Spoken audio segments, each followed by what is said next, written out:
তাআলা বলেন 1 নাম্বার কাজ হলো সৎ কাজে আদেশ করা, অসৎ কাজ থেকে নিষেধ করা। এখন যখন আমরা মাহফিলে আসি, আগে আমাদেরকে কর্তৃপক্ষ থেকে বলা হয় যে অসৎ কাজ থেকে নিষেধ করতে পারবেন না, সৎ কাজে আদেশ করতে পারবেন না, ওয়াজ করবেন আসমানের উপরটা জমিনের নিচেরটা। সত্য না মিথ্যা? অথচ আল্লাহ আমাদেরকে উনতুম খায়রা উম্মাহ বানাইছেন একমাত্র তা'মুরুনা বিল মা'রুফ ওয়া তানহাউনা আনিল মুনকার। সৎ কাজে আদেশ, অসৎ কাজ থেকে নিষেধ, এই দুইটার আমল যতদিন থাকবে ততদিনই আমরা নেক কাজ করতে পারবো, নেক কাজের সাথে সম্পৃক্ত থাকতে পারবো, উখরিজাত লিন-নাস হব। আর যদি আমাদের ভিতরে সৎ কাজে আদেশ করা, অসৎ কাজ থেকে নিষেধ করার আমল যদি না থাকে, আমাদের ভিতরে অনেক কিছু থাকবে কিন্তু একটা জিনিস দায়ী না রাখবেন, খায়রা উম্মার গুণ থাকবে না। অনেক ছেলেরা মনে করে যে হুজুর আমরা যদি চরিত্র নষ্ট কইরা ফেলাই, চরিত্র নষ্ট কইরালাম কিন্তু বিয়ার আগে আল্লাহর নাম লয়ে দানি দুরি রাখিয়া যায় মহিলা মাদ্রাসার মাইয়া বিয়ে হইলেন। কি হইলেন? মহিলা মাদ্রাসা। অর্থাৎ তার কথা হইলো যে বাইরে স্কুলে যাই হ্যাঁ আকাম কুকাম করছে, মহিলা মাদ্রাসার মেয়ে তো আর উল্লাহ হল্লা কিছু করতো না, তার মানে হ্যাঁ পবিত্র জিনিস পাওয়া যাবে। কি পাওয়া যাবে? আরে ওটা ব্যাককল, তোমার মতো এরকম ব্যাককল আছে? আল্লাহর ওয়াদা আল খাবিসাতু লিল খাবিসিন ওয়াল খাবিসুনা লিল খাবিস। এখন তুমি মনে করো পবিত্র একজনকে ফাইতে পারো, কোনো সন্দেহ নাই ফাইতারো, তো পাওয়ার পরে কি হইব জানো? তুমি মরার আগে হইলেও তুমি যে কয়বার অন্যের সাথে বৈবাহিক সম্পর্ক ছাড়া উল্টাপাল্টা করছিলা কিনা? করছিলা। দেখবা মৃত্যুর আগে এইলা ওইবার ওই কামগুলা কইরা তোমার লগে সমান সমান হইয়া খবিসের লগে খবিস মিলবো। কথা কি বাংলা কথা? ওয়াজ বুঝছো বাজা?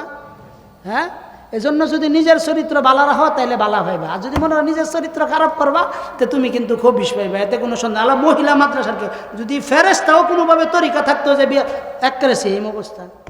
উম্মতের উলামায়ে কেরামদের মজলিসে বসার জন্য, আসার জন্য নবীজি সাল্লাল্লাহু আলাইহি ওয়াসাল্লামের পক্ষ থেকে নির্দেশ আছে উম্মতের জন্য। সাধারণ মানুষ যারা, তাদেরকে আল্লাহ রাসূল সাল্লাল্লাহু আলাইহি ওয়াসাল্লাম বলেছেন তোমরা যদি কোথাও সুযোগ পাও উম্মতের উলামায়ে কেরামদের মজলিসে বসে যাওয়ার, হাঁটু গেড়ে তোমরা এই মজলিসগুলোতে বসে যাবা। একটু জোরে বলেন সুবহানাল্লাহ। এই কথাটা আমি আমার নিজের মুখ দিয়ে বললে হবে না, স্বয়ং রাসূলুল্লাহ বলছেন কিনা এটা প্রমাণ দিতে হবে, ঠিক কিনা? রাসূলুল্লাহ বলেছেন আলাইকুম বিউজালাসাতিল উলামা। আল্লাহ রাসূল বলছেন তোমরা উম্মতের উলামায়ে কেরামদের মজলিসের মধ্যে বসে যাও। সুবহানাল্লাহ কোন? নির্দেশ কার? আল্লাহ এবং তার রাসূলের। কার মজলিসে বসবো? উলামায়ে কেরামদের মজলিসে বসবো। উলামায়ে কেরামদের মজলিসে বসলে ফায়দা কি? আল্লাহ রাসূল নিজে বলেছেন যে মাজালিসুল উলামা রাউযাতুম মির রিয়াদিল জান্নাহ, যে উম্মতের উলামায়ে কেরামদের মজলিস হলো দুনিয়ার ভিতরে আল্লাহর পক্ষ থেকে জান্নাতের বাগান। জোরে বলেন সুবহানাল্লাহ। এই রকম মজলিসে আসতে পেরে, বসতে পেরে আমরা খুশি না বেজার? সত্যিকার অর্থে কি আমরা খুশি? যদি খুশি হয়ে থাকি তাহলে যে কয়জনে আসি আমরা শেষ পর্যন্ত থাকবো তো ইনশাআল্লাহ। কারা কারা থাকবো একটু হাতটা দেখবার চাই। একটা তাকবীর হবে, লিল্লাহি তাকবীর, লিল্লাহি তাকবীর। হাত নামান। আজকের এই মাহফিলে যা আলোচনা হবে কোরআন থেকে আলোচনা হবে, হাদিস থেকে আলোচনা হবে। মন গড়া কিচ্ছা কাহিনী বলে আমরা কেউ আমাদের ঠিকানা জাহান্নামে বানাইতে চাই? জোরে বলেন, জাহান্নামে বানাইতে চাই না। অতএব আলোচনা যেগুলো হবে সম্পূর্ণ আলোচনাগুলো কোরআনে কারীম থেকে হবে, আর যেই কথা কোরআনে কারীম থেকে বলা হবে এই কথা সরাসরি উম্মতের সাধারণ মানুষের দিলের ভিতরে আসর করবে। জোরে বলেন সুবহানাল্লাহ। এটা যদি আমার পক্ষ থেকে আমি বানায়া বলি তাইলে এটা গুনাহ হবে, আর যদি আল্লাহ নিজে বলে থাকেন এই কথাটা যদি আপনাদেরকে নকল করে শোনায় নেকি হবে কিনা বলেন? জোরে বলেন, নেকি হবে কিনা? আল্লাহ তাআলা বলছেন যেখানে কোরআনের কথা হয়, হাদিসের কথা হয়, এই মজলিসগুলোতে যখন আল্লাহ এবং তার রাসূলের আলোচনা হয়, আল্লাহ এবং তার রাসূলের আলোচনা যেখানে হয়, এই আলোচনাগুলো শোনার দ্বারা সাধারণ মানুষের ঈমানের ভিতরে জালজালা পয়দা হয়, শক্তি সঞ্চার হয়, আমল করার স্পৃহা পয়দা হয়। বিসমিল্লাহির রহমানির রহিম। إنما المؤمنون الذين إذا ذكر الله وجلت قلوبهم وإذا تليت عليهم وإذا تليت عليهم آياته زادتهم إيمانا وعلى ربهم يتوكلون মুসলমান বাবাজিরা আমার, আল্লাহ তাআলার পক্ষ থেকে আমাদের জন্য চূড়ান্ত পর্যায়ের নির্দেশ। আল্লাহ তাআলা বলেন নিশ্চয়ই ইন্নামাল মুমিনুন। আল্লাহ তাআলা বড় মায়ার সুরে আমাদেরকে বলতেছেন, আল্লাহ বলতেছেন ইন্নামাল মুমিনুন। আল্লাহ বলেন নিশ্চয়ই যারা মুমিন, আল্লাযীনা ইযা যুকিরাল্লাহ,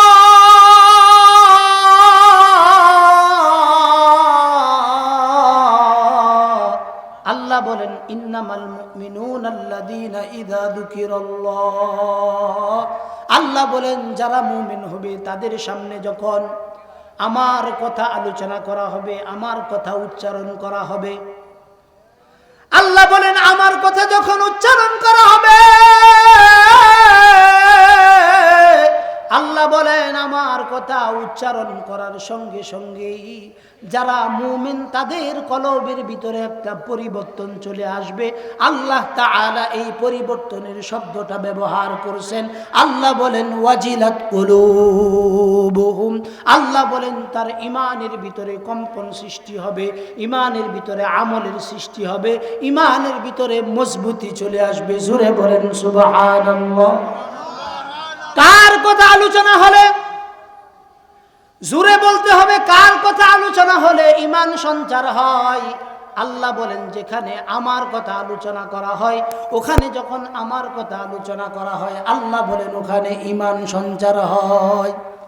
অন্য আয়াতে আল্লাহ তাআলা বলেন আমার কথা কারা আলোচনা করে, কিভাবে আলোচনা করে, কিভাবে স্মরণ করে।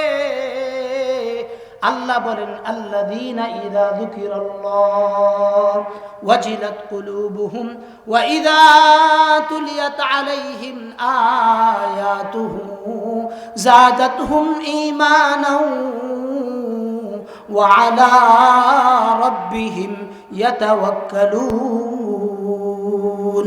চিল্লায়ে বলেন আল্লাহু আকবার। আল্লাহ বলেন বান্দা আমার, যেখানে আমার কথা আলোচনা করা হয়, আমার কোরআনের কথা আলোচনা করা হয়, ওয়া ইযা তুলিয়াত আলাইহিম আয়াতুহু যাদাতহুম ঈমানা। আল্লাহ বলেন যখন আমার কোরআনে কারীমের আয়াতের আলোচনা করা হয়, সঙ্গে সঙ্গে আল্লাহ বলেন যাদাতহুম ঈমানা, আমার বান্দার কলবের ভিতরে ঈমানের স্পৃহা বেড়ে যায়। সুবহানাল্লাহ কইতেন না? মাঝে মাঝে দুই একটা সুবহানাল্লাহ বাড়ির জন্য রাইখা দিয়েন, নাকি না এনে জুড়ে কইবেন? এনে একটু জুড়ে বলার চেষ্টা কইরেন। সুবহানাল্লাহ বললে লস নাই, লস নাই। আল্লাহর নাম নিলে লস নাই, নবীর নাম নিলে লস নাই। মোহাব্বতের সঙ্গে কেউ যদি আল্লাহর নাম একবার উচ্চারণ করে, একবার উচ্চারণ করতে দেরি হয়, আল্লাহ বলেন বান্দা আমাকে যদি তুমি একবার ডাক দাও, আমি তোমার ডাকে 70 বার সাড়া দেই। আল্লাহ বলেন বান্দা রে, আমাকে আমার দিকে যদি তুমি হেঁটে হেঁটে আসো, আল্লাহ বলেন বান্দা তুমি যদি আমার দিকে হেঁটে হেঁটে আসো, আল্লাহ বলেন আমি তোমার দিকে দৌড়ায় দৌড়ায় আসতে থাকি। কোন কারণে? আল্লাহ বলেন বান্দার সঙ্গে আমার মোহাব্বত। বান্দার সঙ্গে কার মোহাব্বত বলেন? কোরআনে কারীমে আল্লাহ তাআলা বলেন ঈমানদার যারা, ঈমানদারদের মোহাব্বত একমাত্র কার সঙ্গে হবে? একটু জোরে বলেন কার সঙ্গে হবে? আরো জোরে বলতে হবে কার সঙ্গে হবে? ঈমানদারদের মোহাব্বত ভালোবাসা এত গভীর, এটা একমাত্র আল্লাহর সঙ্গে হবে। আল্লাহ তাআলা নিজেই কথাটা বর্ণনা করে দিতেছেন। আল্লাহ বলেন ওয়াল্লাযীনা আমানু আশাদ্দু হুব্বান লিল্লাহ। চিল্লায়ে বলেন আল্লাহু আকবার। ঈমানদাররা দুনিয়ার সকল কিছুর চাইতে তার মালিক আল্লাহকে এত বেশি ভালোবাসে, দুনিয়ার সকল কিছুর চাইতে আল্লাহ বলেন ওয়াল্লাযীনা আমানু আশাদ্দু হুব্বাল লিল্লাহ। মুমিনের মুহাব্বত একমাত্র গভীর মুহাব্বত কার সঙ্গে? আরো জোরে বলতে হবে, কার সঙ্গে? এই কথাটাই আল্লাহ বলতেছেন ইন্নামাল মুমিনুনা আল্লাযীনা ইযা যুকিরাল্লাহ ওয়াজিলাত কুলুবুহুম ওয়া ইযা তুলিয়াত আলাইহিম আয়াতুহু যাদাতুহুম ঈমানা ওয়া আলা রাব্বিহিম ইয়াতাওয়াক্কালুন। আল্লাহ বলেন যারা ঈমানদার হবে তাদের সামনে যখন আমার আলোচনা করা হবে তাদের কলবের ভিতরে কম্পন সৃষ্টি হবে। কি সৃষ্টি হবে? 2 নম্বর আল্লাহ বলেন তাদের সামনে যখন আমার কালামে পাকের তেলাওয়াত করা হবে, কোরআনে কারীমের তেলাওয়াত করা হবে, আল্লাহ বলেন তাদের ঈমান বৃদ্ধি পাবে। তাহলে ঈমান বৃদ্ধি পাওয়ার 2টা ঔষধ। 1 নম্বর ঔষধ হলো আল্লাহকে স্মরণ করা, 2 নম্বর ঔষধ হলো আল্লাহর কালামের সাথে সম্পর্ক গড়া। কার সঙ্গে সম্পর্ক করতে হবে? আল্লাহর কালামের সাথে যদি সম্পর্ক করা যায়, পৃথিবীর সকল কিছুর সাথে আপনি সম্পর্ক করলে একটা সময় আছে এই সম্পর্ক আপনার নষ্ট হয়ে যাবে। কথা সত্য না মিথ্যা? কিন্তু কোরআনের সাথে যদি আপনার সম্পর্ক হয়ে যায়, গভীর সম্পর্ক যদি আপনি কোরআনের সঙ্গে করতে পারেন, আল্লাহ বলেন এই কোরআন তোমাকে জান্নাত পর্যন্ত না পৌঁছিয়ে তোমার কাছ থেকে দূরে সরবে না। জোরে বলেন সুবহানাল্লাহ। তাইলে আমাদের সম্পর্ক কার সঙ্গে থাকবে? আল্লাহ এবং তার রাসূলের সাথে। সাথে সাথে কার সঙ্গে থাকতে হবে? কার সঙ্গে? কোরআনের সঙ্গে সম্পর্ক থাকতে হবে। কোরআনের সঙ্গে যদি সম্পর্ক আমাদের হয়ে যায়, 1 নম্বর জিনিস যেটাই কোরআন কিয়ামতের দিন না, শুধু আপনি যখন মৃত্যুর সময় মৃত্যুর যন্ত্রণা সাকারাত শুরু হয়ে যাবে, এই সময় কোরআন আপনার সঙ্গী হয়ে যাবে। কোরআন আপনার কি হবে বলেন? সঙ্গী হয়ে যাবে। মৃত্যু হয়ে গেছে, কবরের ভিতরে দুনিয়ার সকল আত্মীয় স্বজন 3টা কাপড়ের মধ্যে পেঁচাইয়া আপনাকে কবরের মধ্যে রেখে দিয়েছে। কবরের মধ্যে রেখে দিতে দেরি হবে, এই কোরআন 12 বছরের যুবক হয়ে আপনার সঙ্গ দিতে শুরু করবে। এজন্য কবি খুব সুন্দর করে বলেন ইয়া কিতাবে জিন্দা কুরআনে হাকিম হিকমতে উলা ইয়াজালত তু কদীম तुमसा कोई हमदम कोई दमसाज नहीं है, बाती तो है हर दम मगर आवाज नहीं है। चिल्लाए बोलें अल्लाहु আকবার। কবি খুব সুন্দর করে বলেন কেউ যদি কোরআনের সঙ্গে কথা বলতে চায়, আল্লাহর সঙ্গে যদি কোনো ব্যক্তি দুনিয়ার ভিতরে কথা বলতে চায়, ওই ব্যক্তি যেন বেশি বেশি করে কালামুল্লাহ তেলাওয়াত করে। কি তেলাওয়াত করে বলেন? জোরে বলেন, কি তেলাওয়াত করে? কোরআনে কারীম থেকে তেলাওয়াত করে। কোরআনে কারীম তেলাওয়াত করলে কি লাভ বলে? কোরআনে কারীম তেলাওয়াত করলে সবচেয়ে বড় লাভ যেটা হবে, বান্দা চলতে থাকবে কোরআনে কারীম তেলাওয়াত করতে থাকবে। তার মানে কোরআনে কারীম তো যেন তেন ব্যক্তির কিতাব না, আল্লাহর পক্ষ থেকে নাজিল হওয়া কালামুল্লাহ। কথা সত্য না মিথ্যা বলেন? যখন আপনি কোরআনে কারীম তেলাওয়াত করবেন, তেলাওয়াত যদি আপনি শুরু করে দেন, আল্লাহর সঙ্গে অনবরত আপনার কথা হবে, কথা চলতে থাকবে।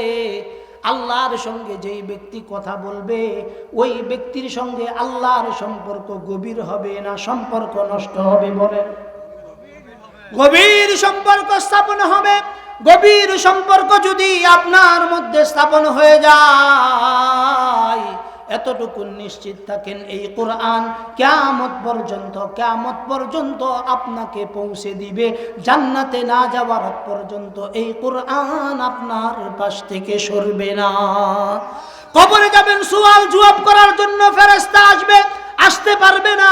ফেরেশতা আসতে পারবে না। কোন কারণে ফেরেশতা আসতে পারবে না? কুরআন আপনার ডান দিকে দাঁড়ায় যাবে, কুরআন আপনার বাম দিকে দাঁড়ায় যাবে। কোন কারণে কুরআন আপনার বাম দিকে দাঁড়াবে জানেননি? কারণ এই কুরআনকে আপনি শোয়া অবস্থায় তেলাওয়াত করেছিলেন। কোন অবস্থায় তেলাওয়াত করেছিলেন? রমজান মাসে দণ্ডায়মান অবস্থায় আপনি তেলাওয়াত করেছিলেন। লম্বা সময় 20 রাকাত তারাবির নামাজ আপনি আদায় করেছেন। রাত্রি যখন আপনি ঘুমায় যাবেন, বিছানার মধ্যে মাথাটা দিয়া সূরা মুলুক, সূরা ওয়াকিআ, সূরা রহমান, সূরা ইয়াসিন, সূরা মুজাম্মিল তেলাওয়াত করেছেন। তো এই মুজাম্মিল আর তারপরে আপনার সূরাতুল মুলক, যখন আপনি কবরের মধ্যে চলে যাবেন 12 বছরের যুবক হয়ে, সূরাতুল মুলক আপনার সঙ্গে কিয়ামত পর্যন্ত থাকতে থাকবে। এ বাবা, ভালো করে কথাগুলো বোঝার চেষ্টা করেন। দুনিয়ার ভিতরে আপনি কত কিছুর সঙ্গে সম্পর্ক করলেন, কিন্তু কোরআনের সঙ্গে আপনার সম্পর্ক হলো না। আপনি তো জানেন এই কোরআন আল্লাহর রাসূলের উপর 23 বছরের ভিতরে নাজিল হয়েছে। কয় বছর? 23 বছরের ভিতরে নাজিল হওয়া এই কোরআন, আল্লাহর পক্ষ থেকে নাজিল হওয়া এই কোরআন, যখন যেটা প্রয়োজন আল্লাহ তাআলা তখন সেটা নাজিল করেছেন। কথা সত্য না মিথ্যা? এই কোরআন নিয়ে কম চ্যালেঞ্জ হয় নাই।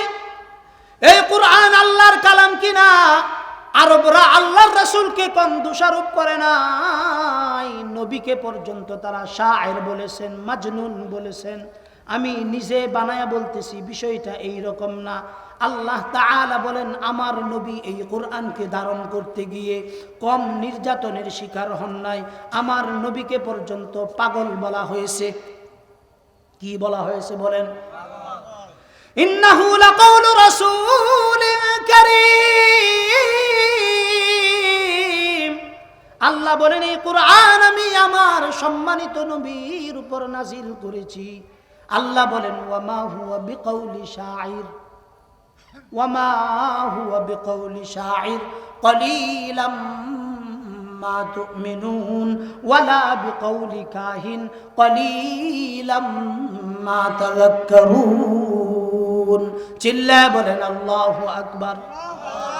এই কোরআন নবীর কাছে আসার পরে আরব কাফির মুশরিকরা আল্লাহর রাসূলকে কম কথা বলে নাই। আল্লাহর রাসূলকে শায়ের বলেছেন, আল্লাহর রাসূলকে মাজনুন বলেছেন। আল্লাহ তাআলা তদুত্তরে বলছেন, আমার রাসূল পাগল নয়, আমার রাসূল মাজনুন নয়। আমার রাসূলকে আমি আমার পক্ষ থেকে আমি প্রেরণ করেছি উত্তম আখলাকে হাসানা, উত্তম আখলাক দিয়ে আমি আমার রাসূলকে প্রেরণ করেছি। যেখানেই রাসূল কাফেরদের দ্বারা নির্যাতনের শিকার হয়েছেন, সেখানেই আল্লাহর পক্ষ থেকে রাসূলকে সান্ত্বনা দেওয়া হয়েছে। কোরআনে কারীমে আল্লাহ তাআলা সান্ত্বনা দিয়ে আল্লাহর রাসূলকে অভয় দিয়েছেন। ওয়ালা সাউফা ইউতিকা রাব্বুকা ফাতারদা আলাম ইয়াজিদকা ইয়াতীমান ফাআওয়া। নবীকে আল্লাহ তাআলা সান্ত্বনা দিয়েছেন, নবী আপনি যখন অসহায় অবস্থায় ছিলেন আমি আপনাকে ছেড়ে দেই নাই, ওখান থেকে আমি আপনাকে উঠায় নিয়ে আসছি। ওয়াজাদাকা দাল্লান ফাহাদা ওয়াজাদাকা আইলান ফাআগনা। আল্লাহ তাআলা নবীকে বিভিন্নভাবে অভয় দিয়েছেন। নবী আপনি পাগল নয়, আপনার অসহায়ত্বের অবস্থার ভিতরে আপনাকে আমি ছেড়ে দেই নাই। এই মিয়াটা যেন তেন কোরআন না, আল্লাহর পক্ষ থেকে লৌহে মাহফুজের ভিতরে যেটাকে আল্লাহ তাআলা সংরক্ষিত রেখেছেন, সেই কোরআন আল্লাহ তাআলা রাসূলুল্লাহর উপর নাজিল করেছেন। কোরআনে কারীমে আল্লাহ তাআলা বলেন, নুন ওয়াল কলামি ওয়া মা ইয়াসতুরুন মা আনতা বিনি'মাতি রাব্বিকা বিমাজনুন। চিল্লায় বলেন আল্লাহু আকবার। এই কোরআন যেন তেন জায়গায় ছিল না, লৌহে মাহফুজে আল্লাহর কাছে সংরক্ষিত কোরআন ছিল। সেখান থেকে আল্লাহ তাআলা প্রয়োজন সাপেক্ষে নবীর কাছে পাঠাইছেন। নবীর কাছে পাঠানোর পর এটা যখন যা প্রয়োজন ছিল তখন তা পাঠাইছেন। এটা দুনিয়ার কারো বানানো কথা নয়, একমাত্র কেবলমাত্র শুধুমাত্র আমার রবের কথা। কার কথা? জোরে বলেন, কার কথা? আল্লাহর কথা নয় এটা। কাফেররা অনেক সময় রাসূলকে বলতো, মুহাম্মদ তুমি কত বড় জাদুকর হয়ে গেছো, তুমি নিজে নিজে বানায় বানায় এটা কি বলো। আল্লাহর পক্ষ থেকে তখন তাদেরকে চ্যালেঞ্জ করা হয়েছিল।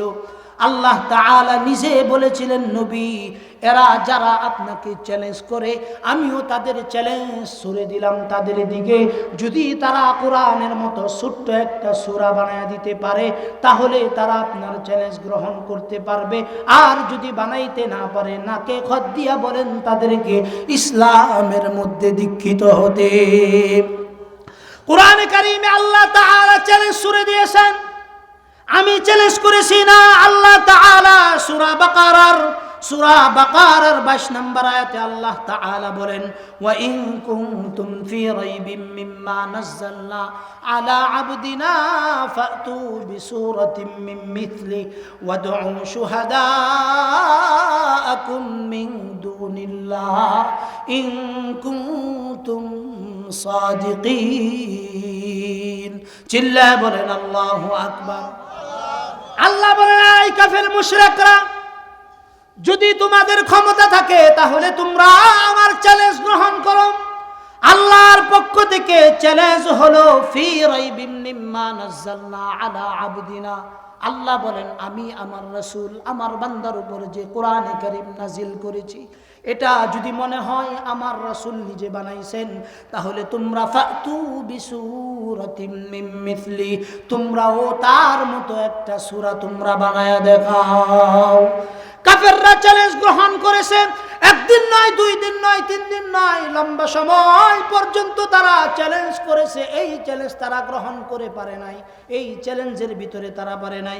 ওয়াদউ শুহাদাআকুম মিন দুনিল্লাহ ইন কুনতুম সাদিকিন। চিল্লায়ে বলেন আল্লাহু আকবার।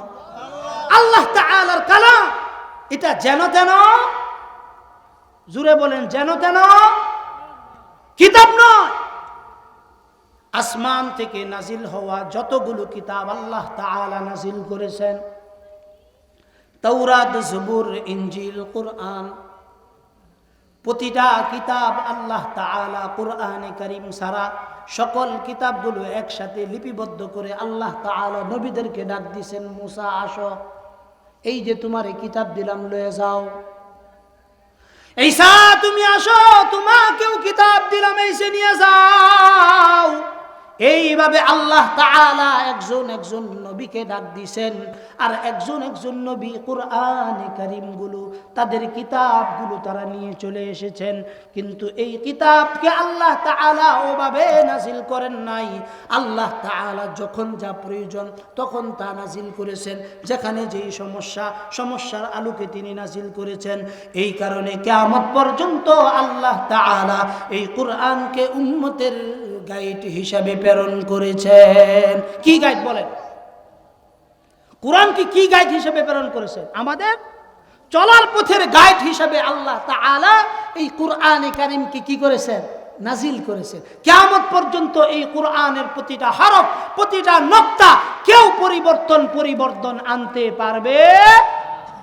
সুরে বলেন, কেউ এটার পরিবর্তন আনতে পারবে? কোরআনে কারীমে আল্লাহ তাআলা বলেন, ইন্না নাহনু নাযালনা যিকরা ওয়া ইন্না লাহু লাহাফিযুন। চিল্লায়ে বলেন আল্লাহু আকবার। আল্লাহ বলেন, এই কোরআন আমি নাযিল করেছি, এই কোরআনের হেফাজতের জিম্মাদারি আল্লাহ বলেন আমি আমার উপর নিয়েছি। কিয়ামত পর্যন্ত কোনো রাষ্ট্রপ্রধানের ক্ষমতা নাই, পরাক্রমশালী ক্ষমতাধর কারো ক্ষমতা নাই এই কোরআনে কারীমের একটা জের জবর নক্তাকে পরিবর্তন করার। 2018 সনে বর্তমান চীন সরকার 2018 সনে তারা চাইছিল পর্দার কিছু বিধান সম্পর্কিত আয়াত পরিবর্তন করার জন্য, জিহাদ সম্পর্কিত কিছু আয়াত পরিবর্তন করার জন্য। একটা নয়, দুইটা নয়, 17টা জায়গায় কোরআনে কারীমের সংশোধনী দেওয়ার জন্য চীন সরকার চেষ্টা করেছিল। কয়টা? 17টা সংশোধনী দেওয়ার জন্য। কোথায়? কুরআনে কারীমের ভিতরে। 18 সালে তারা সংশোধনী দেওয়া শুরু করেছিল, চেষ্টা করেছিল, বিলও এনেছিল। আল্লাহ তাআলা 18 সালের শেষের দিক দিয়ে চীনের ভিতরে করোনা ভাইরাস দিয়ে উৎপত্তি শুরু করছেন। কোনটা দিয়ে বলেন? করোনা ভাইরাস দিয়ে আল্লাহ তাআলা শুরু করেছেন। আল্লাহ যেন বুঝাইতে চাইতেছেন, আমার কোরআনে কারিমে হাত দিবা তো দূরের কথা, এই দিকে যদি কোনো হাত আসে ওই হাত পর্যন্ত সোজা থাকবে না। কে বুঝাইতেছে? করোনা আসলো, কোরআনে কারিমের জায়গায় রইল। চীনকে এমন ভাবে তছনছ করে দেওয়া হয়েছে, করোনার সময় তাদের অর্থনৈতিক যে ক্ষতি হয়েছে, আগামী 50 বছর মেহনত করলেও এই ক্ষতি পুষিয়ে ওঠার ক্ষমতা তাদের কারো নাই। তাহলে এই কোরআন গুরুত্বপূর্ণ কিতাব কিনা বলেন? এই কোরআন গুরুত্বপূর্ণ কিতাব কিনা বলেন? কোরআনের সাথে আমাদের সম্পর্ক করা চাই কিনা বলেন? কারা কারা কোরআনের সাথে সম্পর্ক করবেন? হাত নামান। কোরআনে কারীমের সাথে সম্পর্ক করার মানে কোরআনকে প্রতিদিন এইভাবে বুকের সঙ্গে লাগানো না। কোরআনে কারীমকে এইভাবে বুকের সঙ্গে লাগানোর মাধ্যমে সম্পর্ক হয় না। কোরআনকে আপনার মুহাব্বতের জায়গায় এভাবে ধরতে হবে। কোরআনে কারীমের সাথে আপনার সম্পর্ক স্থায়ী করতে হবে। কেমন সম্পর্ক স্থায়ী করতে হবে? নামাজের মধ্যে যখন দাঁড়াইবেন, আপনি যখন আলহামদুলিল্লাহি রাব্বিল আলামিন আর রহমানির রহিম মালিক ইয়াউমিদ্দিন ইয়্যাকা না'বুদু ওয়া ইয়্যাকা নাস্তাঈন সহি শুদ্ধভাবে কোরআনে কারীম তেলাওয়াত করার চেষ্টা করতে হবে। নির্দেশ কার? আরো জোরে বলতে হবে, নির্দেশ কার? রাসূলুল্লাহ সাল্লাল্লাহু আলাইহি ওয়াসাল্লাম বলেছেন, তোমরা কোরআনের সাথে সম্পর্ক করো, কোরআনের সাথে গভীর সম্পর্ক করো।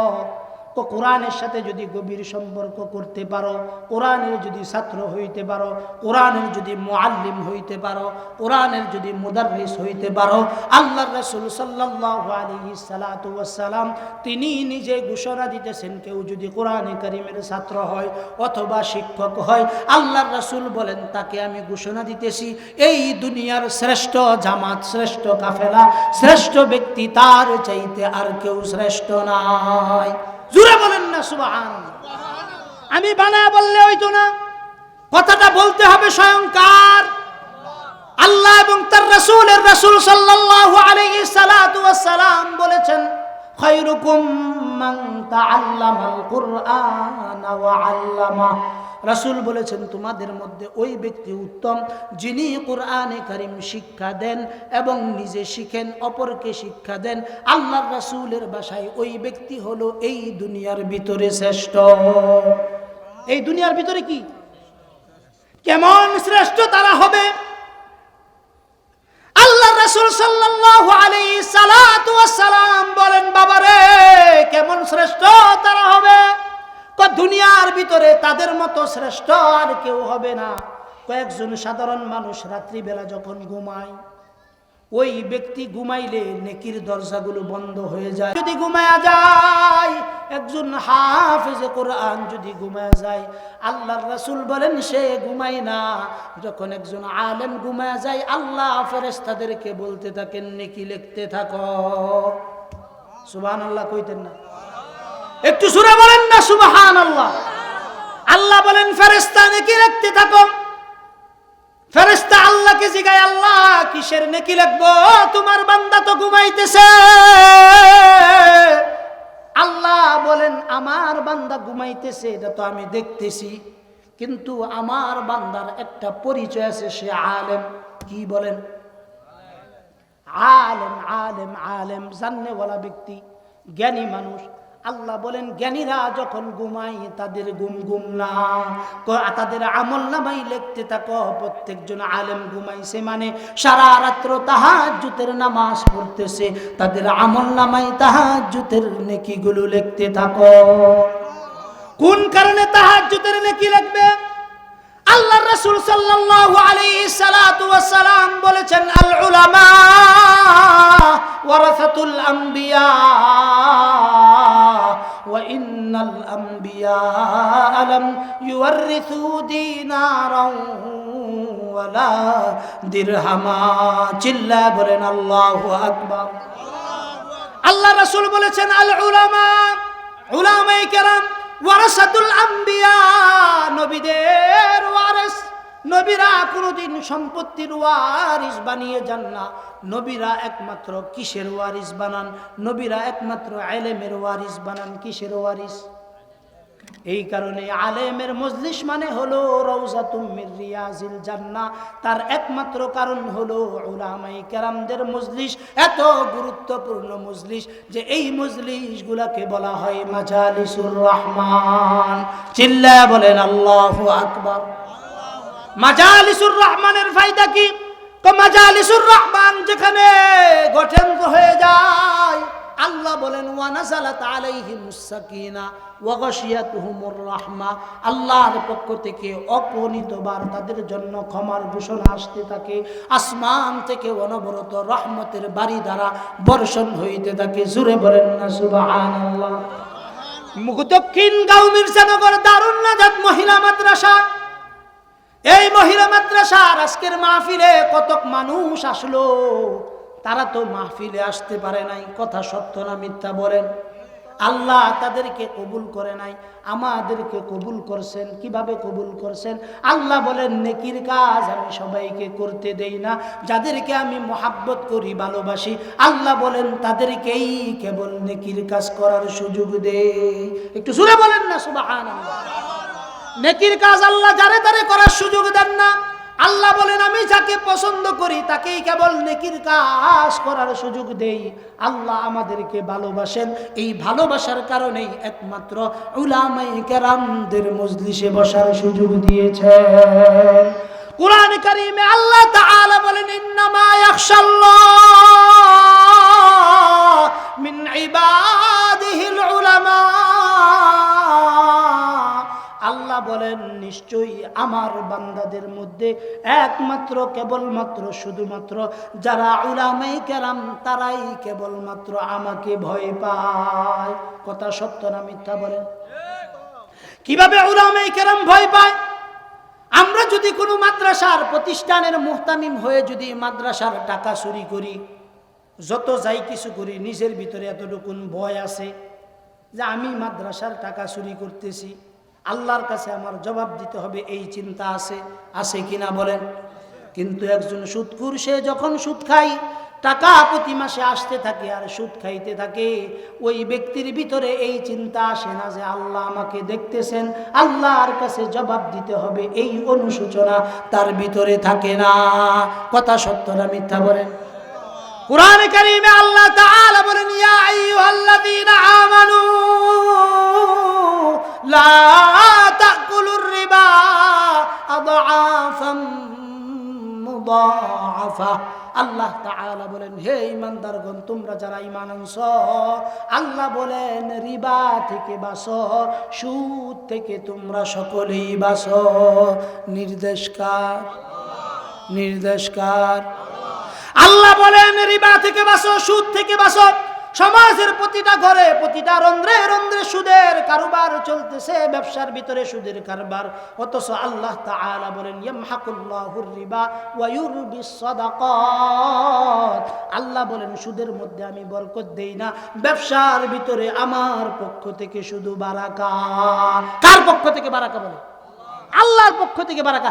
একজন চুরি করলেও সে বুঝে আমি কামটা কি করতেছি, চুরি করতেছি। এটাকে একজন দিনদার মানুষ যদি চুরি করে তার ভিতরে এই অনুশোচনা থাকে।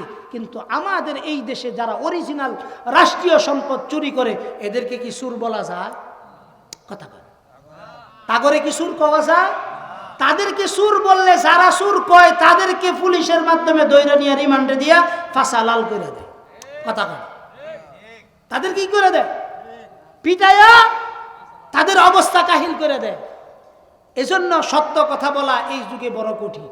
সত্য কথা বলা এই যুগে কি বড় কঠিন। এই কারণে আমরা তেলান্না ওয়াজ করি। কি ওয়াজ করি? কই তেলান্না বুঝুন। তেলান্না হইলো নিজেও যাতে বিপদে না পড়ি, মাদ্রাসার যারা কর্তৃপক্ষ আছে তা করেও যেন বিপদে না ফেলায়, এটার একটা তেলান্না ওয়াজ। কি ওয়াজ?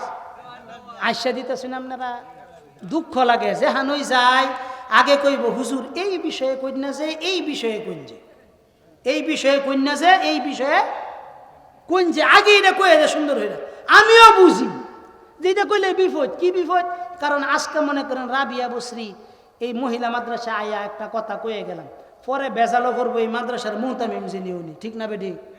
এই কারণে আমরা এটি কইতারি না। তবে সবচাইতে ভালোই তো যারা আমগরে না হরে যে হুজুর ইত্যা কইনা যে তারা যদি আল্লাহ যেগুলার ভিতরে ইত্যার বিষয়ে কইছে এটির আয়াতটা যদি উড়াইয়া দিত কোরআন শরীফতে, যেইটা তাকর পছন্দনীয় এই রকম একটা কোরআন শরীফ যদি বানায়া দিত তো সামনে লয়ে লয়ে পড়তাম। কথা ঠিক না বেঠিক? হ্যাঁ, এই যে দেখুন আল্লাহ তাআলা 3 নাম্বার পারার, কয় নাম্বার পারা? 3 নাম্বার পারার আল্লাহ তাআলা নিজে 6 নাম্বার পৃষ্ঠার প্রথম আয়াত বলতেছেন, আল্লাযীনা ইয়াকুলুনার রিবা লা ইয়াকুমুনা ইল্লা কামা ইয়াকুমুল্লাযী ইয়াতাখাব্বাতুহুশ শাইতানু মিনাল মাস যালিকা বিআন্নাহুম ক্বালু ইন্নামাল বাই'উ মিছলুর রিবা ওয়া আহাল্লাল্লাহুল বাই'a ওয়া হাররামার রিবা فمن جاءه موعظة من ربه فانتهى فله ما سلف وأمره إلى الله ومن عاد فأولئك أصحاب النار هم فيها خالدون চিল্লা বলেন আল্লাহু আকবার। এখানে আল্লাহ তাআলা সুদী কারবারি যারা আছে তাদের কথা বলতেছেন। আল্লাহ বলতেছেন যারা সুদ খায়, সুদের লেনদেন করে, সুদ দেয়, সুদের বেচাকিনি করে, আল্লাহ তাআলা বলতেছেন ওয়ামান আদা, আল্লাহ বলেন এটা আমার ওয়াদা, ফাউলাইকা আসহাবুন নার, এরা ব্যক্তি জাহান্নামী। এরা ব্যক্তি কি? জুরে কোন এরা ব্যক্তি কি? হুম ফিহা খালিদুন, আল্লাহ বলেন একদিন থাকতো না, 2 দিন থাকতো না, অনন্তকালের জন্য তাদেরকে জাহান্নামের মধ্যে রাখা হবে। তারপরে আল্লাহ বলতেছেন ইয়ামহাকুল্লাহুর রিবা ওয়া ইউরবিস সাদাকাত, আল্লাহ বলেন আমি ব্যবসার ভিতরে বরকত দান করি, সুদের ভিতরে আমি বরকত দেই না। কেডা কইতেছেন? ওয়াল্লাহু লা ইউহিব্বু কুল্লা কাফফারিন আথিম, বারবার আল্লাহ কয় আমি এ করে ভালোবাসি না, যারা সুদ খায় তাদেরকে আমি পছন্দ করি না। তারপরে আল্লাহ কি বলতেছেন? ইন্নাল্লাযীনা আমানু, আল্লাহ বলতেছেন নিশ্চয়ই যারা ঈমান আনছ, ওয়া আমিলুস সালিহাত, যারা আমলে সালেহ করছ, ওয়া আকামুস সালাত, নামাজ কায়েম করছ, ওয়া আতুজ যাকাত, যারা যাকাত আদায় করছ, লাহুম আজরুহুম ইনদা রাব্বিহিম ওয়া লা খাউফুন আলাইহিম ওয়া লা ইয়াহজানুন। চিল্লা বলেন আল্লাহু আকবার। আল্লাহ কয় বান্দা ইতিপূর্বে তো আমি তাম্বি সতর্কীকরণ রিমাইন্ডার দিছি, সুদ খাইলে এইটা হবে সেইটা হবে, তবে তাদেরকে বাদ দিয়া যারা ঈমান আনবে, ওয়া আমিলুস সালিহাত, আমলে সালেহ করবে, ওয়া আকামাস সালাত, নামাজ পড়বে, ওয়া আতাউজ যাকাত, যাকাত দিবে, লাহুম আজরুহুম ইনদা রাব্বিহিম ওয়া লা খাউফুন আলাইহিম ওয়া লা হুম ইয়াহজানুন, আল্লাহ বলেন তাদের জন্য কোনো ভয় নাই। কাদের জন্য? যারা আল্লাহরে ভয় করব, ঈমান আনব, ওয়া আমিলুস সালিহাত করব, আল্লাহর রাস্তায় দান করব, যাকাত দিব, নামাজ কায়েম করব, আল্লাহ কয় তাদের কি নাই? তারপরে আল্লাহ তাআলা কি বলেন? ইয়া আইয়ুহাল্লাযীনা আমানু, আল্লাহ বলেন হে ঈমানদারগণ, ইত্তাকুল্লাহ, আল্লাহ বলেন হে ঈমানদারগণ আল্লাহকে ভয় করো, ওয়াদারু মা বাকিয়া মিনার রিবা, আল্লাহ বড় মায়া নিয়া সুন্দর করে আমাদেরকে বুঝাইতেছেন। আল্লাহ যেন আমাদেরকে বলতেছেন বান্দা একটু বুঝার চেষ্টা করো, এই যে এতক্ষণ তোমাদেরকে কথাগুলো বলা হইল, ওয়াজ করা হইল, তারপরেও যদি তোমরা কি খাও? সুদ খাও। কেডা কয়? আল্লাহ কয় ওয়াদারু মা বাকিয়া মিনার রিবা ইন কুনতুম মুমিনিন। আল্লাহ আমগরে দইরা দইরা কইতেছে মুমিন হইলে আবার তোরা সুদ খাস কেমনে? মুমিন যদি দাবি করো সুদের কারবারের সামনে কেমনে যাস? সুদের কারবারের সঙ্গে যাস না। এখন সুদের কথা কি মসজিদে তো কোন যা কথা কয়? মসজিদে কি কোন যায়? ওয়াজ করুন যা না, কেরে করুন জানা গো, কে লাগা? কারণ কোনো না কোনো কারণে যারা সুদ খা তারাই মসজিদের দায়িত্ব আছে। কথা সত্য না মিথ্যা? তাই না? কথা কই না করে ওয়াজ বুঝি এখন শৈল্য লাগতেছে না, লাগলেও কিছু করার না, এগুলো হুনুর লাগবো। অন্যটি কইবার দিতেন না, কিন্তু যেগুলা কম্পালসারি করতেছেন এডি তো হুনুর লাগবো অন্তত, কথা ঠিক না বেটি? আমি মূলত এই ওয়াজ করতাম না, কিছু না, আয়াত প্রসঙ্গে আইছে যে একজন গুনাহগার আর একজন দিনদারের ভিতরে পার্থক্য কি। দিনদার অপরাধ করলেও তার ভিতরে একটা চিন্তা থাকে যে আমি কি করতেছি, বলেন আমি কি করতেছি, অপরাধ করতেছি। আর একজন দিনহীন মানুষ কখনো এই চিন্তা তার ভিতরে আসে, জুড়ে বলেন তার ভিতরে কি এই চিন্তা আসে? তার ভিতরে এই চিন্তা আসে না। এজন্য দ্বীনের সচেতনতা, দ্বীনের বুঝ আমাদের ভিতরে থাকা চাই, এবং সবচেয়ে বেশি জরুরি যেটা আলেমদের সাথে সম্পর্ক রাখা চাই। কাদের সাথে? জুড়ে বলেন কাদের সাথে সম্পর্ক রাখা চাই?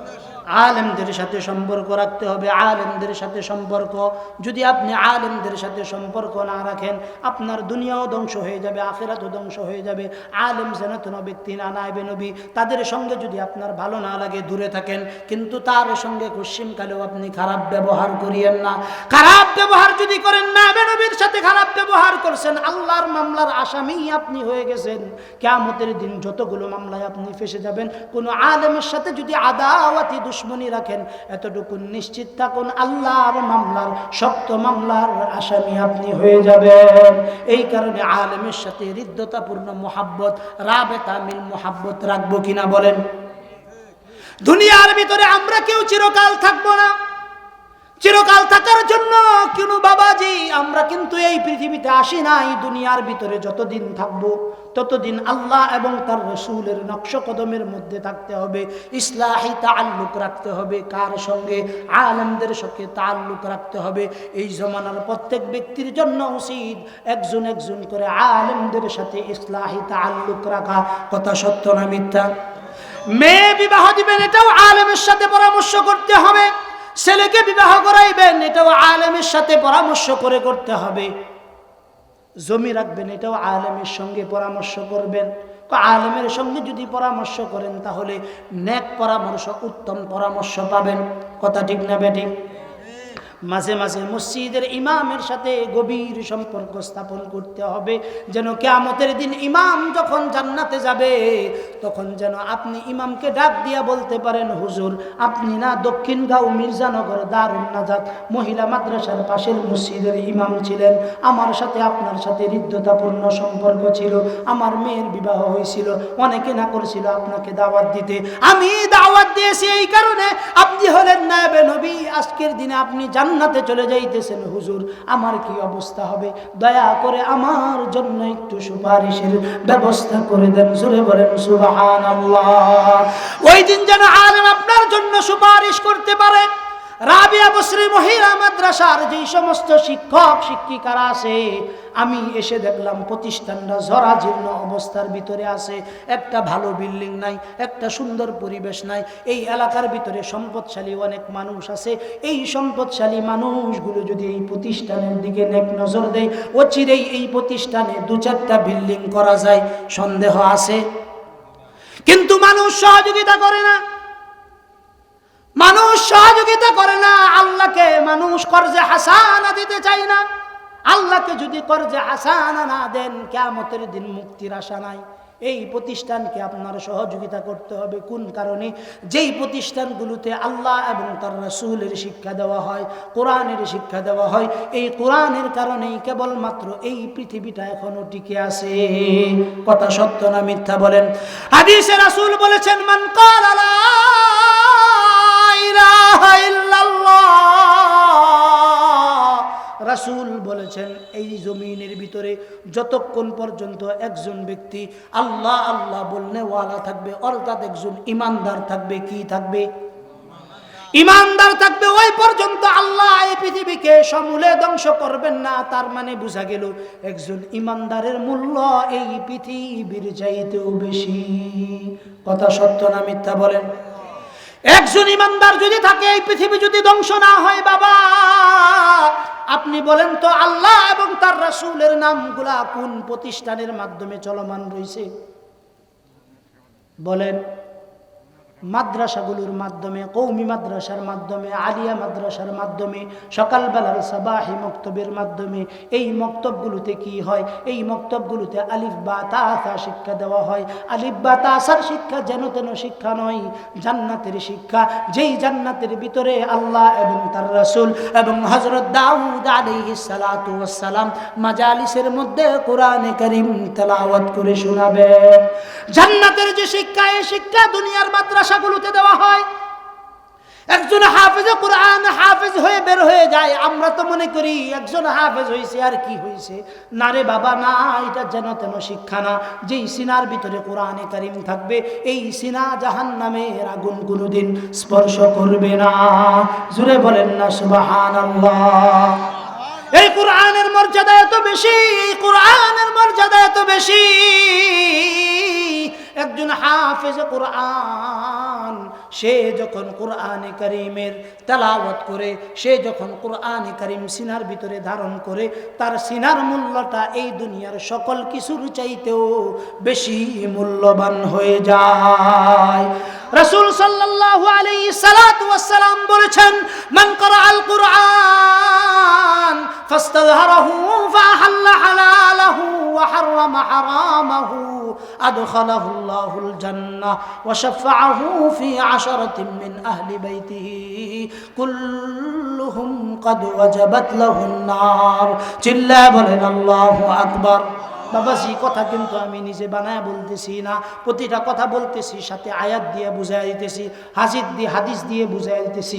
আল্লাহ রাসূল সাল্লাল্লাহু আলাইহি সাল্লাতু ওয়াস সালাম বলেন, দারুন নাজাত রহমানিয়া রাবিয়া বসরি রহমাতুল্লাহ আলাইহি মহিলা মাদ্রাসা থেকে যদি একজন হাফেজা হয়, কি হয়?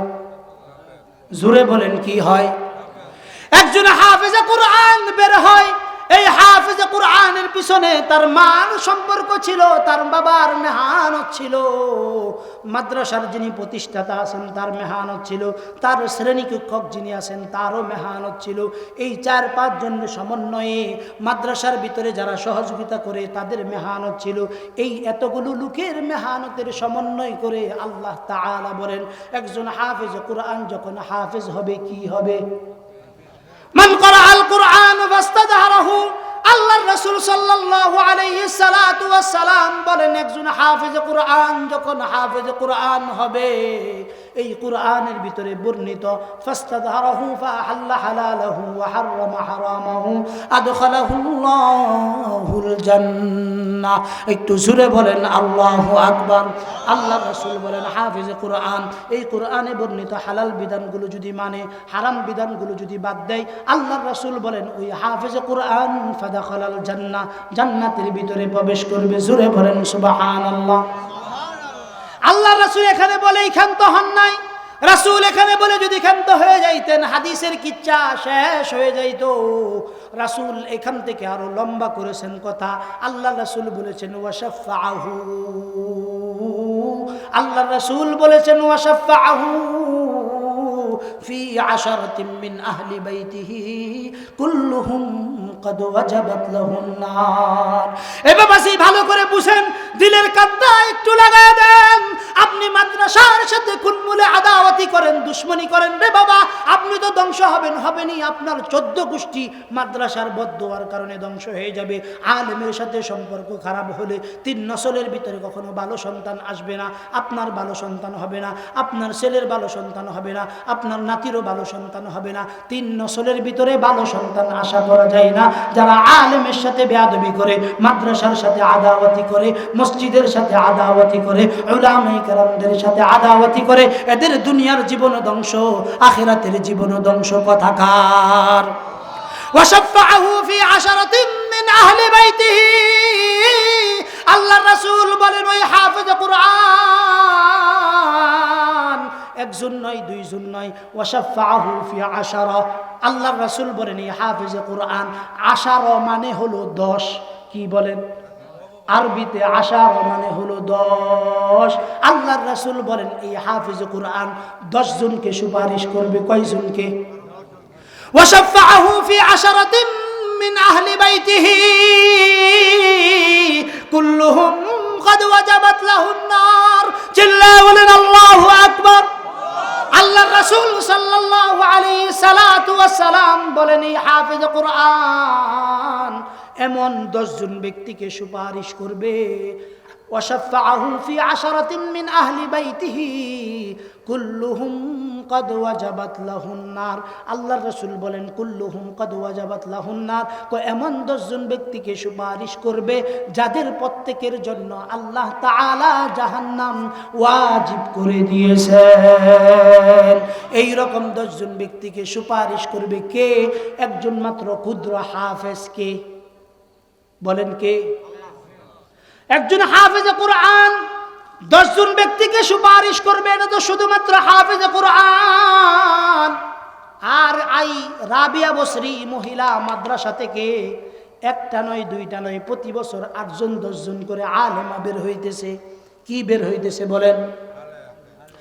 আলেমা বের হইতেছে। একজন ছেলের কিয়ামতের দিন যে পাওয়ার থাকবে নেককার হওয়ার কারণে, একজন মেয়ের তার চাইতেও আরো 10 গুণ বেশি পাওয়ার থাকবে। একজন মেয়ে যদি জাহান্নামে যায়, তার বাবাকে নিবে জাহান্নামে, তার বড় ছেলেকে নিবে জাহান্নামে, তার স্বামীকে নিবে জাহান্নামে, তার বড় ভাইকে নিবে জাহান্নামে। তার মানে আপনার মেয়েকে যদি আপনি দ্বীন শিক্ষা না দেন, আপনার মেয়ে শুধু আপনার জন্য অবধারিত জাহান্নাম না, আপনার মেয়ে আপনাকে তো নিবেই নিবে, আপনার বড় ছেলেকেও নিবে বড় ভাই হিসাবে, তার স্বামীকেও নিবে স্বামী হিসাবে, বড় সন্তানকেও নিবে। কারণ কি? এই 4 ব্যক্তি একজন মেয়ের জন্য গার্ডিয়ান ছিল। কি ছিল বলেন? এই জোরে কথা বলেন, কি ছিল? এই কারণে আমি সুন্দর একটা ওয়াজ সব জায়গায় করি। বিগত 30 বছর আগে, 20 বছর আগে গ্রাম অঞ্চলে যখন আমরা চলাফেরা করেছি, আমার আম্মার সাথে যখন আমি আমার নানুর বাড়ি যাইতাম, পাগলা পাঁচলিতে যখন যাইতাম, আমি দেখেছি আম্মা যখন রাস্তা দিয়ে হাইটা যাইতেন, আম্মা রাস্তা দিয়ে হাইটা যাওয়ার পরে 20-30 হাত দূরে দেখতে যদি কোনো পুরুষ মানুষ আসতেছে, পর পুরুষ মানুষ আসতেছে, আম্মাকে দেখছি যে এই রাস্তা দিয়ে হাইটা যাইতেন, ওই রাস্তা থেকে নেমে কমপক্ষে 20টা হাত দূরে গিয়ে দাঁড়াইছে। কথা সত্য না মিথ্যা?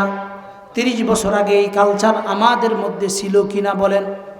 একটু জোরে বলেন, ছিল কিনা? 30 বছর আগের কালচার যদি এটা থাকে, আমার মাকে আমি দেখছি পুরুষ দেখলে রাস্তা থেকে নেমে 20 হাত দূরে যাইতেন, আবার পুরুষ যখন এই জায়গা অতিক্রম করে অন্তত 30 হাত দূরে যাইতেন, আম্মাকে দেখছি আস্তে আস্তে করে রাস্তার মধ্যে উঠা আবার সুন্দর করে হাঁটা দিতেন, তাও আস্তে আস্তে হাঁটতেন। কয় বছর আগের কথা? 30 বছর আগে যদি আমাদের মারা যদি পুরুষ দেখলে এত দূরে যাইতে হয়, আজকে 30 বছর পরের ঘটনার কথাটা আপনি বলেন, আমি বলি। আপনাদের কাপাসিয়া বাজারে যদি ঈদের সময় মার্কেট করার জন্য যায়, আপনারা বলেন তো মার্কেটের ভিতরে পুরুষ বেশি না মহিলা বেশি? জোরে কোন? কেমন মার সন্তান মার্কেটের ভিতরে গিয়া পুরুষের সঙ্গে ঘেঁষাঘেঁষি করে? খুব ভালো করে ওয়াজটা বুঝার চেষ্টা করেন, খুব ভালো করে ওয়াজটা বুঝার চেষ্টা করেন। এই যে বললাম একটা মেয়ে 4 জন পুরুষকে জাহান্নামে নেবে। কয়জন পুরুষ? বড় ভাই মামলার আসামি, বাবা মামলার আসামি, স্বামী মামলার আসামি, বড় ছেলে মামলার আসামি, 4 জন পুরুষকে জাহান্নামে নিবে। আবার যদি এই মেয়েটা নেককার হয়, এই রকম আরো 40 জন পুরুষকে জান্নাতে নিয়ে যাবে মহিলাদের। এই কারণে আল্লাহ রাসূল বলেছেন, মহিলারা জাহান্নামে যাওয়া কঠিন, জান্নাতে যাওয়া সহজ। মহিলারা জাহান্নামে যাওয়া কঠিন, জান্নাতে যাওয়া সহজ। এখন এটা কিভাবে আপনাদেরকে বুঝাবো? সহজত বুঝেন। আমি বিবাহ করছি আমার স্ত্রীকে, আমার স্ত্রী আমার থেকে 3টা সন্তান নিছেন। কয়টা? এই 3 সন্তান নেওয়ার কোনো ক্ষমতা আমার আছে? আমার পেটের মধ্যে আমি সন্তান রাখতে পারবো? এই জোরে কথা কন না কে? সন্তান ধারণ করার কোনো ক্ষমতা আমার আছে? সন্তান প্রসব বেদনা সহ্য করার কোনো ক্ষমতা কি আল্লাহ আমারে দিছেন? এই কষ্টটা কে সহ্য করেন? জুড়ে বলেন, কে সহ্য করেন? সন্তান জন্ম নেওয়ার পর থেকে নিয়ে 2.5 বছর বুকের দুধ খেয়ে পান করান। রাতের গভীরে সন্তান পেশাব পায়খানা করে দিলে কাপড়গুলোকে পরিবর্তন করেন। সন্তান যখন বেশি কাঁদে, কার কুলে গিয়া বেশি শান্তি পায় সন্তান? মার কুলে। বাবার কিন্তু কোনো কষ্ট নাই। কথা সত্য না মিথ্যা? একজন মা যখন তার সন্তানটা রেহেমের ভিতরে চলে আসে, অর্থাৎ এক ফোঁটা নাপাক পানি যখন সন্তানের রেহেমের ভিতরে চলে আসে, আল্লাহ বলেন ফি করারিম মাকিন, সুনির্দিষ্ট সুরক্ষিত জায়গার ভিতরে আমি যখন সেট করে দেই, ওই দিন থেকে নিয়ে মা যতদিন পর্যন্ত সন্তান প্রসব না করবে ততদিন পর্যন্ত মা প্রতি রাত্রে ঘুমাইলেও তার আমলনামায় তাহাজ্জুদের নেকি লেখা হয়। এই নেকি কি পুরুষের দ্বারা পাওয়ার কোনো সুযোগ আছে? এই সুরে বলেন সুযোগ আছে? 7 মাস হলে সন্তান পেটের মধ্যে যখন আসে, সন্তানটা মাঝে মাঝে এত জোরে মার পেটের ভিতরে লাথি মারে, এমন জোরে লাথি মারে কলজাটা ছিঁড়ে যাবে এমন অবস্থা। রাত্রে স্বামীর সঙ্গে স্ত্রী বসছে খাওয়ার জন্য, খাবে এমন সময় সন্তান পেটের মধ্যে এত জোরে একটা লাথি মারছে, মা সারাদিন খাই নাই, রাত্রিবেলা একটু খাইতে গেছেন, সন্তানের লাথির কারণে মার খাবারগুলো খাইতে পারেন না। স্বামী জিজ্ঞাসা করে, বিবি আমার খাচ্ছ না কি জন্য? বিবি উত্তর দেয়, স্বামী আমার তুমি বুঝবা না, তুমি বুঝবা না। আমরা যারা সন্তানের বাবা হইছি বুঝি, 8 মাস 9 মাসের সন্তান পেটের মধ্যে এই পরিমাণ নাড়াচাড়া করে, রাত্রে যখন গভীর হয়, স্ত্রী যখন ঘুমায়া যায়, আপনি স্ত্রীর পেটের মধ্যে হাতটা রাখলেই বুঝবেন সন্তান মিনিটের ভিতরে কতবার নাড়াচাড়া করে। এই কষ্ট কেউ সহ্য করে না। আল্লাহ বলেন তোমার মা তোমার জন্য সহ্য করে।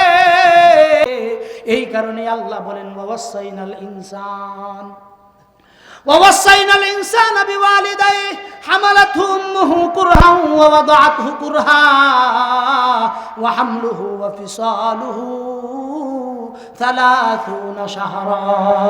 আল্লাহ বলেন তোমার মা বড় কষ্টের পর কষ্ট সহ্য করে তোমাকে পেটের মধ্যে ধারণ করেছেন। কথা সত্য না মিথ্যা? আমাদের মা আমাদেরকে পেটের মধ্যে ধারণ করতে গিয়ে কষ্ট করেছেন কিনা বলেন? অনেক কষ্ট সহ্য করেছেন, যেন তেন কষ্ট সহ্য করেন নাই। আল্লাহ বলেন হামালাতু উম্মুহু ওয়াহনান আলা ওয়াহনিন ওয়া ফিসালুহু ফি আমাইনি আনিশকুরলি ওয়া লিওয়ালিদাইহি ইলাইয়াল মাসির। চিল্লায় বলেন আল্লাহু আকবার।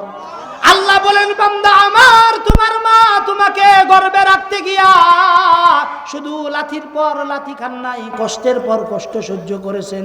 9 মাস হয়ে গেলে সন্তানের নাড়াচাড়া, পেটের চামড়া একদম পাতলা হয়ে যায়। এই সময় সন্তান যে লাথিগুলো দেয়, এই লাথিগুলোর কলিজা মায়ের ছিদ্র হয়ে যায়।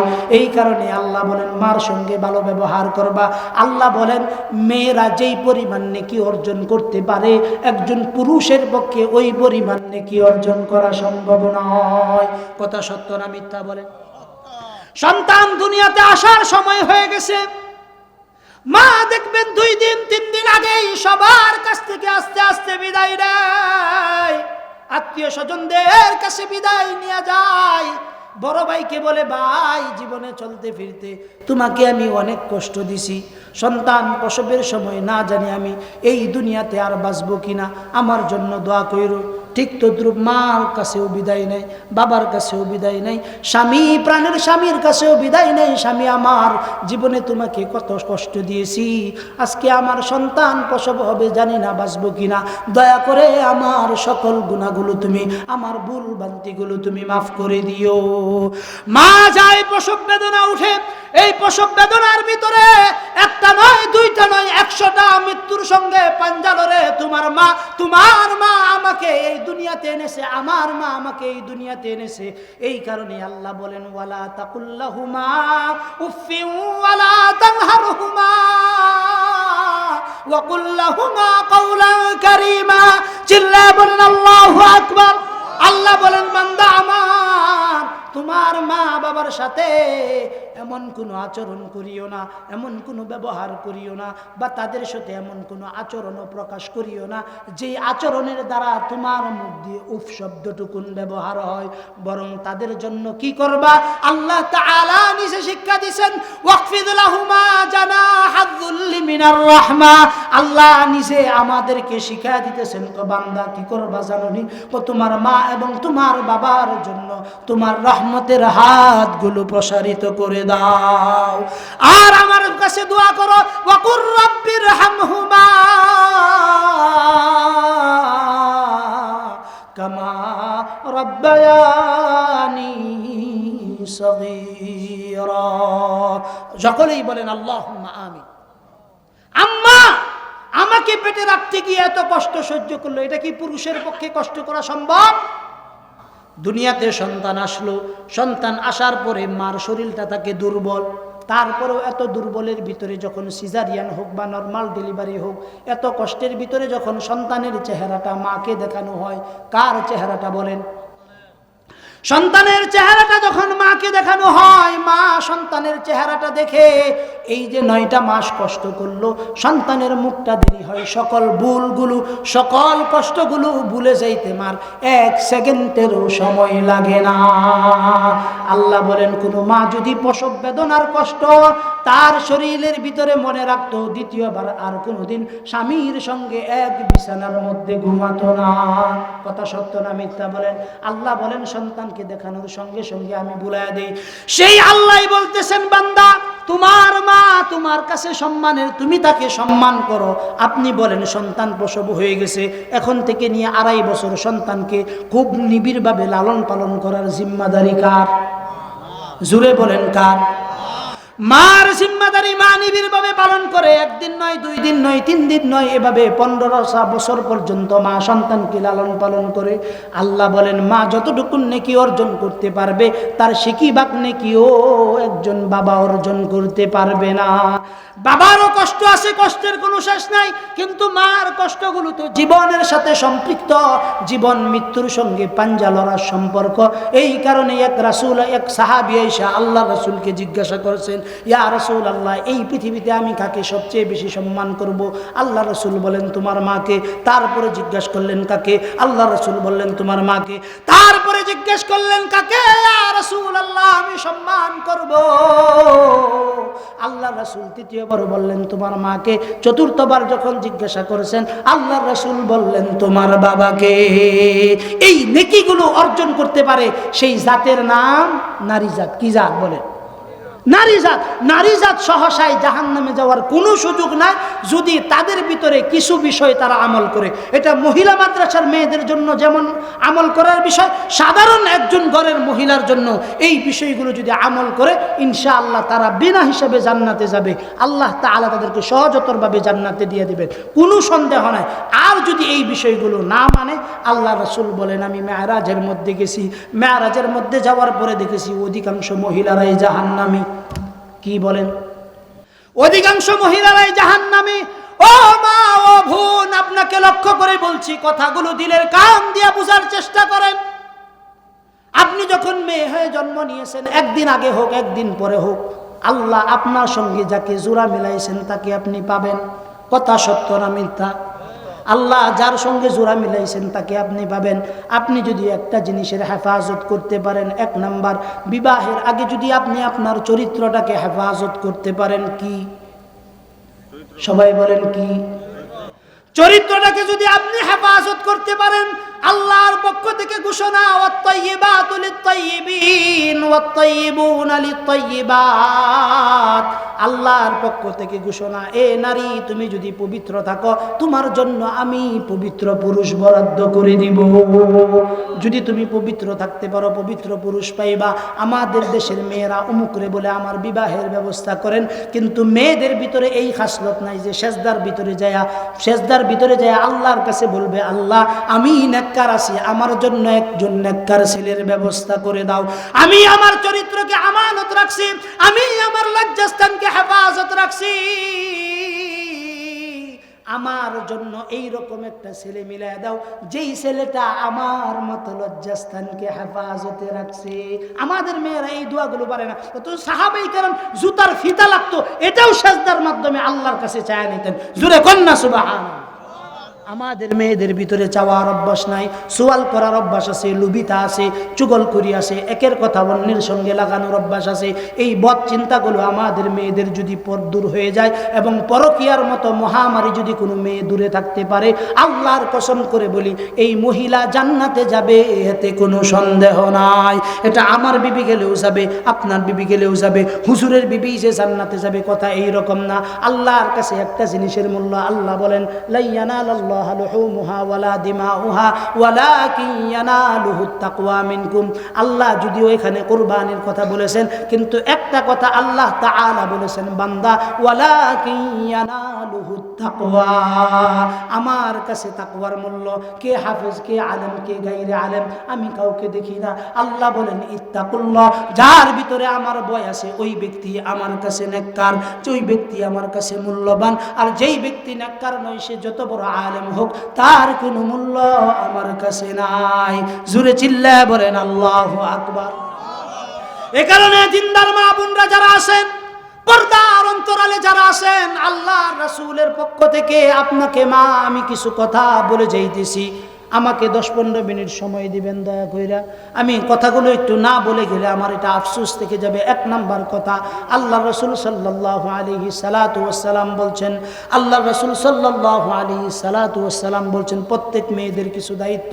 1 নাম্বার দায়িত্ব, কোনো মেয়ে যদি লজ্জাস্থানকে হেফাজত করে, রমজানের রোজাগুলো আদায় করে, স্বামীর হকগুলো আদায় করে, 5 ওয়াক্ত নামাজ যদি সঠিকভাবে আদায় করে, এখানের কথা যদি ওখানে না লাগায়।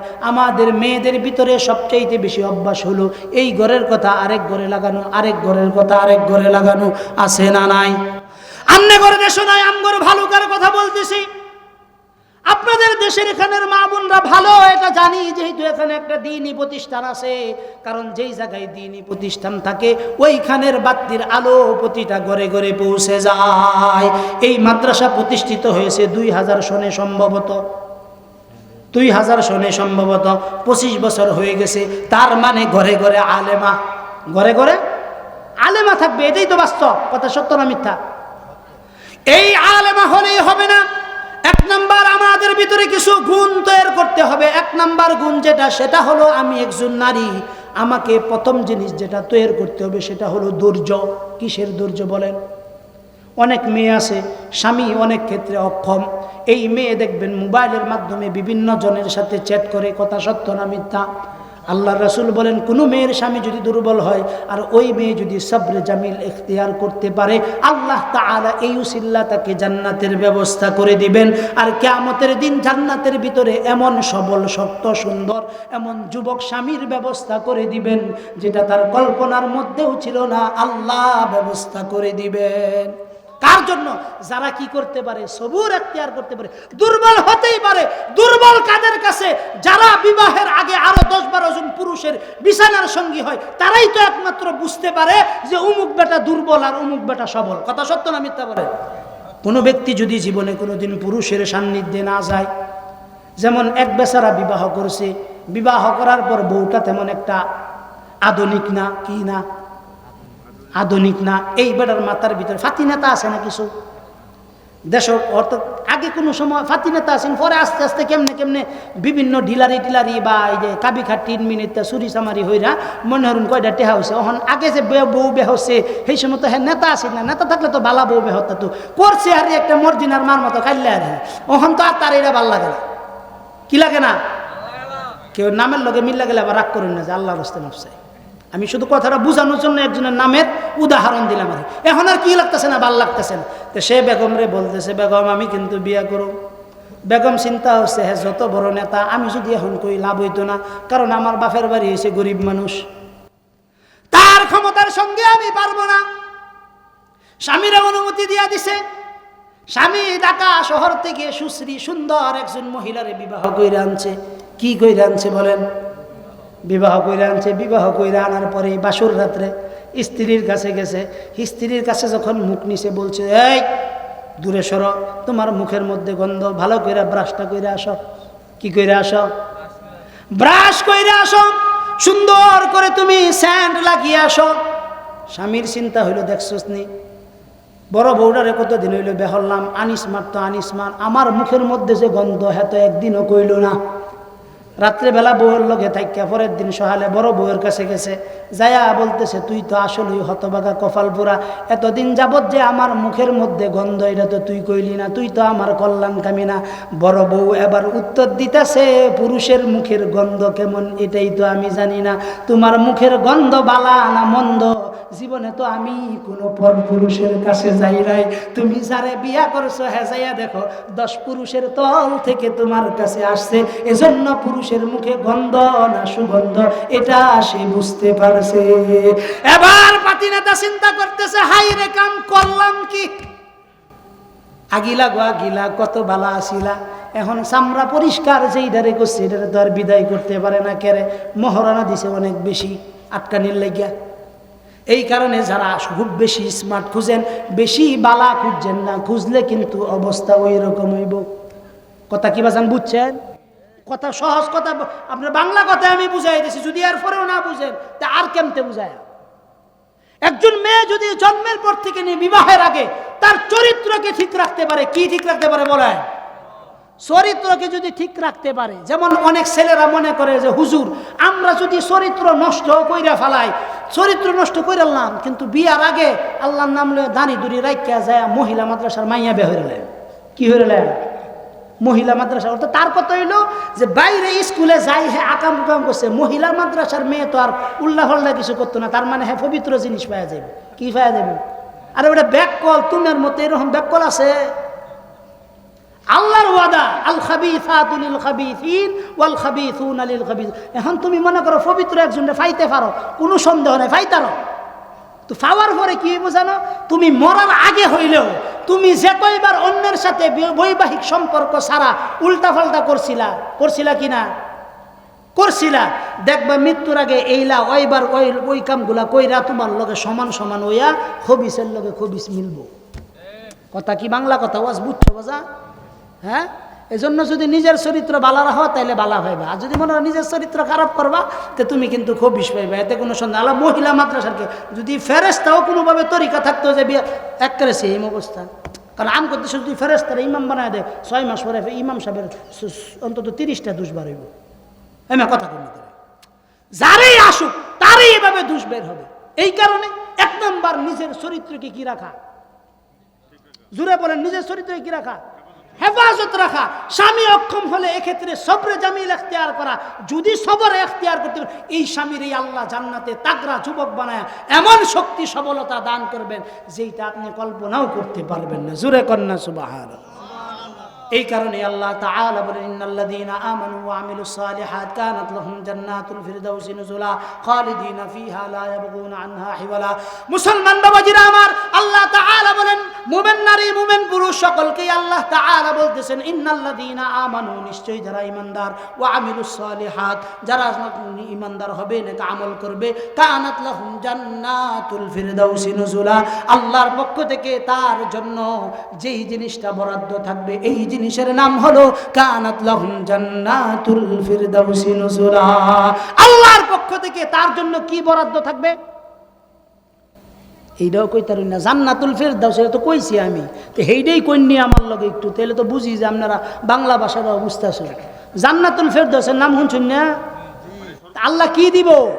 সর্বোত্তম জান্নাত, জান্নাতুল ফিরদাউস দান করবেন। কাম কয়টা করুন লাগবো? 2টা। 1 নাম্বার ইন্নাল্লাযীনা আমানু, আল্লাহর উপর কি আনুন লাগবো? 2 নাম্বার ওয়া আমিলুস সালিহাত, ভালো কাজ করুন লাগবো। মিয়া একজনের ভাই 3 তলা বিল্ডিং হয়েছে, এটা হিংসা করুন যাইতো না যে হ্যাঁ কেল্লাই গিয়ে 3 তলা করলো আমি 4 তলা, এই তলা হিংসা করুন যাইতো না।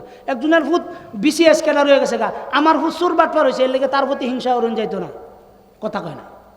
আমাদের দেশে এগুলো লইতে হিংসা হয়। আর হিংসা এমন একটা পর্যায়ে গেছে, এই কারণে কত মানুষের নেক মানুষের আমল পর্যন্ত নষ্ট। হুজুর করে আমল নষ্ট হয়ে যায়। এক হুজুর আরেক হুজুরে দেখলে 1-10 বার হইতেছে 2 জন, কিন্তু সালাম দানা মুসাফা করে কেন লাগিয়া? শয়তান তাগর পিছনে লাগছে, বড় শয়তান। কিভাবে? অন্যরা গুনাহ কইরা হাইরা আল্লাহর কাছে গুনাহগার হইব, আর তারা নেক সুরতে 5 ওয়াক্ত নামাজও পড়বো, নেক কাজও করবো, কিন্তু একজন আরেকজনের প্রতি হিংসা থাকার কারণে সকল আমলগুলো লাকড়ির মতো পুইরা ধ্বংস হয়ে যাবে। লাকড়ির মতো পুইরা কি হবে? এই কারণে আমি আয়াত পড়ছি, 2টা আয়াতের তরজমা করতেছি 5 মিনিটের ভিতরে। কোরআনে কারীম থেকে আয়াত পড়েছিলাম কুনতুম খায়রা উম্মাহ উখরিজাত লিন-নাস তা'মুরুনা বিল মা'রুফ ওয়া তানহাউনা আনিল মুনকারি ওয়া তু'মিনুনা বিল্লাহ। মুসলমান বাবাজিরা আমার, আল্লাহ তাআলা বলেন কুনতুম খায়রা উম্মাহ উখরিজাত লিন-নাস, আল্লাহর পক্ষ থেকে ঘোষণা তোমাদেরকে আমি উত্তম উম্মত হিসেবে প্রেরণ করেছি। আমরা রবকে বললাম আমরা তো এমনিতেই উত্তম উম্মত, যেহেতু আখিরি নবীর উম্মত। আল্লাহ বলেন এভাবে না, আমি তোমাদেরকে প্রেরণ করেছি ভিন্ন মাকসাদে, এই কারণেই তোমাদেরকে প্রেরণ করা হয়েছে। ভিন্ন মাকসাদ কয়টা? সবাই আমার সাথে বলেন 2টা। কয়টা? 1 নাম্বার তা'মুরুনা বিল মা'রুফ ওয়া তানহাউনা আনিল মুনকার মুনকার। আল্লাহ বলেন 1 নাম্বার কাজ হলো সৎ কাজে আদেশ করা, অসৎ কাজ থেকে নিষেধ করা। এখন যখন আমরা মাহফিলে আসি, আগে আমাদেরকে কর্তৃপক্ষ থেকে বলা হয় যে অসৎ কাজ থেকে নিষেধ করতে পারবেন না, সৎ কাজে আদেশ করতে পারবেন না, ওয়াজ করবেন আসমানের উপরটা জমিনের নিচেরটা। সত্য না মিথ্যা? অথচ আল্লাহ আমাদেরকে উনতুম খায়রা উম্মাহ বানাইছেন একমাত্র তা'মুরুনা বিল মা'রুফ ওয়া তানহাউনা আনিল মুনকার। সৎ কাজে আদেশ, অসৎ কাজ থেকে নিষেধ, এই দুইটার আমল যতদিন থাকবে ততদিনই আমরা নেক কাজ করতে পারবো, নেক কাজের সাথে সম্পৃক্ত থাকতে পারবো, উখরিজাত লিন-নাস হব। আর যদি আমাদের ভিতরে সৎ কাজে আদেশ করা, অসৎ কাজ থেকে নিষেধ করার আমল যদি না থাকে, আমাদের ভিতরে অনেক কিছু থাকবে কিন্তু একটা জিনিস জানা রাখবেন, খায়রা উম্মার গুণ থাকবে না।